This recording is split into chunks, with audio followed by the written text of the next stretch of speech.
पिछली दफा मैंने आपके साथ हाइड्रा फेशियल और माइक्रो नीडलिंग के 2 स्किन ट्रीटमेंट्स शेयर किए थे।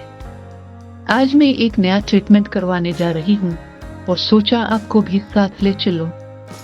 पूरा प्रोसेस आपको दिखाऊंगी, बस अपने वीडियो को ध्यान से देखना है। लेकिन आगे बढ़ने से पहले एक जरूरी बात शेयर करना चाहती हूँ। पिछली वीडियो पर एक कमेंट आया था कि आपने इतने ट्रीटमेंट्स करवाए हैं, फिर भी अब 40 साल की ही लगती हैं।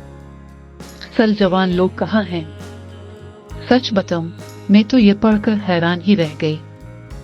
दरअसल स्किन का अच्छा या बुरा होना बहुत हद तक आपकी जीन्स पर भी मुनहसर होता है। मैंने वो कमेंट डिलीट कर दिया क्योंकि मैं इस पर मजीद सोचना चाहती थी। लोगों का ख्याल है कि स्किन ट्रीटमेंट्स का मतलब कोई एंटी एजिंग जादू है। अगर मैं चाहूँ तो मुख्तलिफ ट्रीटमेंट से 30 या 40 की लग सकती है। लेकिन जो लोग ये सोचते हैं कि पैसे लगाने के बाद मुझे 16 साल की बच्ची लगना चाहिए, उनकी ये सोच ही गलत है। और क्या चाहिए? मैं अपनी जिंदगी को बेहतर अंदाज में जीना चाहती हूँ और यही मेरा असल मकसद है। दरअसल आपकी स्किन का ताल्लुक आपकी जीन्स, आपके रहने के माहौल और आपके मूड से होता है। मेरा मानना है कि हर उम्र की औरत की एक अपनी खूबसूरती होती है।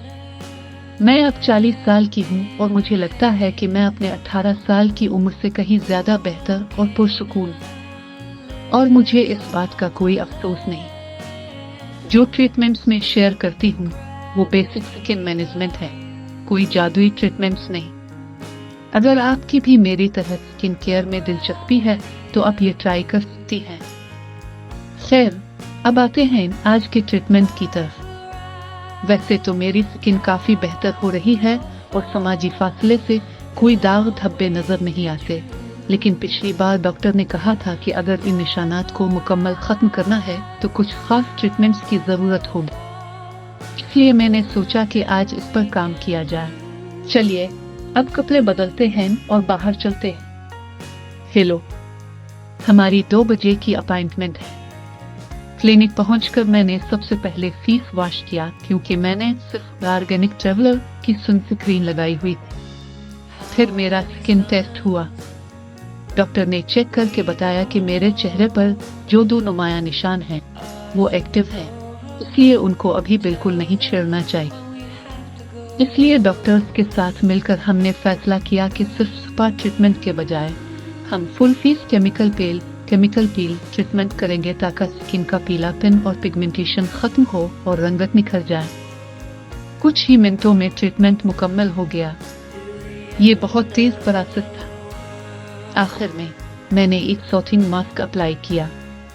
ट्रीटमेंट के दौरान चेहरे पर थोड़ी हेट और हल्की सी चुभन महसूस हुई, खास तौर पर होठों और आंखों के नीचे वाले हिस्से पर। लेकिन यह स्किन की डलनेस और पीलेपन को खत्म करने के लिए बेहतरीन है। ट्रीटमेंट के बाद मुझे सख्ती से धूप से बचने और सन ब्लॉक इस्तेमाल करने का कहा गया है, वरना रंग काला पड़ सकता है। पहले दिन तो कोई खास फर्क महसूस नहीं होता। अब मैं आपको दूसरे दिन का हाल बताती हूँ। आज दूसरा दिन है। चेहरा थोड़ा लाल है और जहाँ ट्रीटमेंट हुआ था वो जगह थोड़ी ज्यादा नुमाया लग रही है। यानी आज चेहरा थोड़ा रंग पर निगाह सा लग रहा है। लेकिन उम्मीद है कि 1 हफ्ते तक स्किन बिल्कुल रिकवर हो जाएगी और पहले से ज्यादा गोरी और चमकदार हो जाएगी। जब मुकम्मल रिजल्ट आएगा तो मैं तस्वीरें कमेंट सेक्शन में जरूर शेयर कर दूंगी। अपना बहुत ख्याल रखिएगा।